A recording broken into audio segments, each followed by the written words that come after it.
Hey guys, just want to announce that I have started a Patreon. If you want, you can go over there right now and sign up for the Dollar Make You Holla Posse, just $1 a month. Never feel like you have to do that though. More tiers and rewards will come in the future, but for right now, I just want to say thank you for watching Christian Hannah Horror. What's going on, everybody? Christian Hannah Horror here. We're back again to talk about. It's the movie where this demon slowly possesses you while you sleep at night. No, I'm not talking about The Exorcist. I'm talking about A Nightmare on Elm Street Part 2, Freddy's Revenge.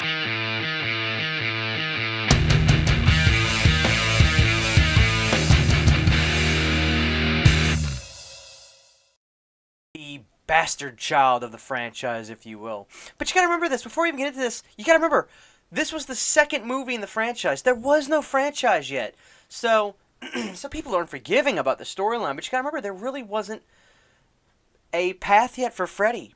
I'm really jumping ahead. So let's go back to the beginning. Okay, so here we go. Nightmare on Elm Street Part 2 stars a gentleman named Mark Patton playing a character named Jesse. Now, this character, Jesse, finds himself staying in the house that Nancy lived in the first Nightmare on Elm Street, the iconic house.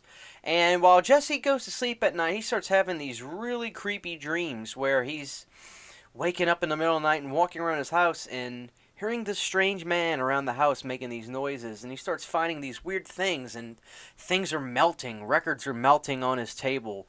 And before you know it, one night he goes to sleep, and then he wakes up and sees this gentleman in his in the basement. Well, when Jesse realizes what's going on and gets the hell out of there, he finally runs into Freddy, one of the most iconic scenes I can remember, where Freddy says, "We've got special work to do here, you and me," and then peels back his brain and yells at. Beautiful scene. So it's really like an Avatar type movie. Freddy wanted to come into the real world through Jesse. It's really a possession type movie. This really is an Exorcist type movie because of what Freddy is trying to do. And damn, to me, that's even scarier than just him killing you in your sleep. So my fanboy is coming out already. But what I'm trying to say is that Nightmare on Elm Street Part 2 is underrated and it's criminal. And I'm here to defend it. And while I'm reviewing the film, just praise it for the beautiful movie I think it is, and the special movie I think it is. You know, Nightmare on Elm Street Part 2 had a great cast. I actually had the pleasure to meet the guys at Texas Frightmare a few years ago. Mark Patton was a true gentleman to me. Robert Russler was a great guy. He played Grady in the show, and Grady is the friend of Mark's in the movie, or Jesse's character in the movie. Obviously, from this point, we should go ahead and bring up the gay overtones in this movie. And I'm going to be honest with you, I never realized it until that documentary came out about the Nightmare on Elm Street films. I was oblivious to it, and I think a lot of people were. It seems like even the people that were involved in the making of the film were oblivious to that until, time went on. And now it was intentional, and then the writer, I believe his name was David Chaskin, has said, yes, it was intentional. But my blissful mind, the first time I watched it around 2009, was when I really got into the horror movies and watched these. My blissful mind didn't even realize it or think about it. But I think I was just so immersed in how scary the movie was when I first watched it that I couldn't even think about it. There's a lot of metaphorical things in this movie, and there's a lot of, subliminal things. I won't spoil too much if you haven't seen the movie. Watch it, and now that I'm saying this, if you watch this review before you go and see the movie, you should be able to pick up fairly easy. Nightmare on Elm Street Part 2 had some really interesting kills in this movie. Very bizarre kills. The kill of the PE teacher. A very sexual and just abruptive and strange kill, and it's very dream sequence like. One of the greatest scenes in this movie, I think, is Grady's death. Is something you've got to mention.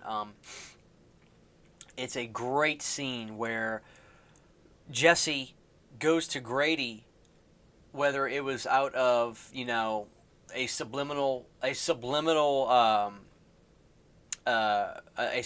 message of Jesse of Jesse being a gay character, or just the way the script was. I'm not sure, but there was a moment where Jesse feels Freddy coming out of him, and he leaves his girlfriend's party and goes to Grady's house, and there's Grady And he goes and stays over with Grady, and Grady's asleep, and Jesse falls asleep, and Jesse says, "If I make a noise, wake me." Well, Grady goes to sleep. Jesse's asleep. He thinks everything's fine, but all of a sudden, Freddy starts coming out of Jesse himself. And this is one of the greatest scenes in horror movie history, in my opinion. I really love this scene. It's not a scene where you're going, ah, ah. It's a scene where you're just watching like this. It's so intense.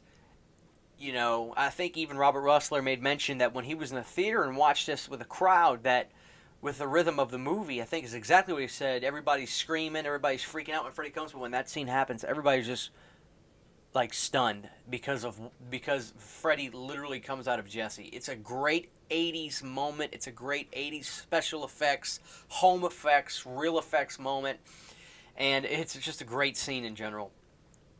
So Nightmare on Elm Street Part 2, while it is completely different from the rest of the series in almost every way, it is such a gem to me. Now, this is not going to be a movie everybody's just going to love. Some people love Nightmare on Elm Street Part 2, and some people hate Nightmare on Elm Street Part 2. But see, these are my favorite kinds of movies when they're so polarizing, because they're not really trying to meet you halfway. This movie has a statement it wants to make, and it's going to make it. And it's blunt, and it's full force. And like I said, those are the kind of movies I typically like a lot. So I carry the Nightmare on Elm Street Part 2 banner very high. I love this movie. I think it's my favorite in the franchise. It is my favorite in the franchise. I love the character of Jesse. I love Grady's character. I love the look of Freddy. That's a whole nother thing. Freddy's look is horrifying. He doesn't really have the pizza pepperoni spots on. He's just a solid kind of witch, just kind of evil looking, and his nose is like a big hook. It's like a witch nose, and it's a great design and great look for Freddy. I kind of wish they would have stuck with it, but at the same time, I'm glad that that look is preserved in that film, because we know that Freddy's look kind of changed from film to film. But Part 2 is like almost, it's so different. It's almost like this different reality. It really is a special film in every sense, and it is almost like it's a different reality. So with that being said, I'll end this review. It's really just a love letter to the movie. I love this movie.